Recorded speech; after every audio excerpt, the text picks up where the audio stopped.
Қанамбайұлы. Өлең сөздің патшасы сөз сарасы.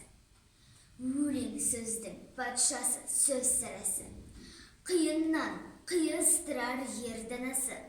Тілге жеңіл, жүрекке жылы тиіп, теп-тегіс жұмыр келсін айналасы. Бөтен сөзбен болғанса сөз арасы. Ол ақынның білімсіз бейшарасы. Айтушы мен тыңдаушы көбін адан. Бұл жұрттың сөз танымас бір парасы. Әуелаят, хадис сөздің басы. Қосарлы бәйет сымал келдарасы. Қисыны мен қызықты болмаса сөз. Неге айтсын пайғамбар мен уналласы. Мешіттің құтпа оқыған ғұламасы. Мінажат уәлилердің зарналасы. Бір сөзін бір сөзіне қиыстырар. Әрбірі келгенше өз шамасы.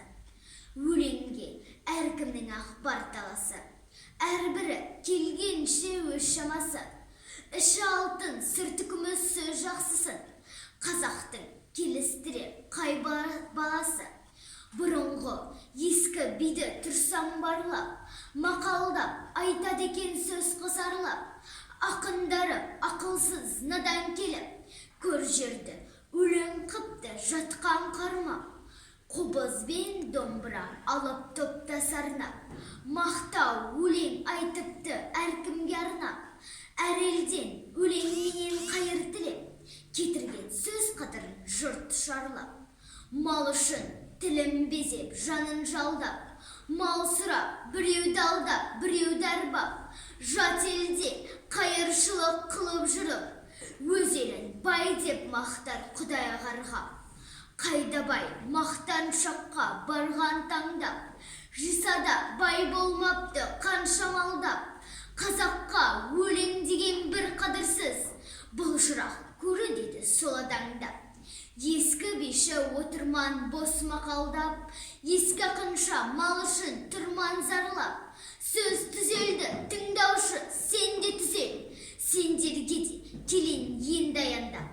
Батырды айтсам ел шауып алған талап, қызды айтсам қызықты айтсам қыздырмалап. Әншейін күн өткізбек әңгіме үшін, тыңдар едім бір сөзін мұңға балап.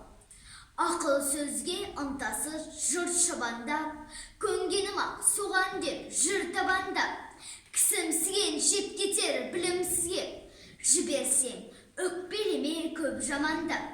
Амалдап қарағайды талға жалап, әркім жұрт алар жердің ебін қамдап.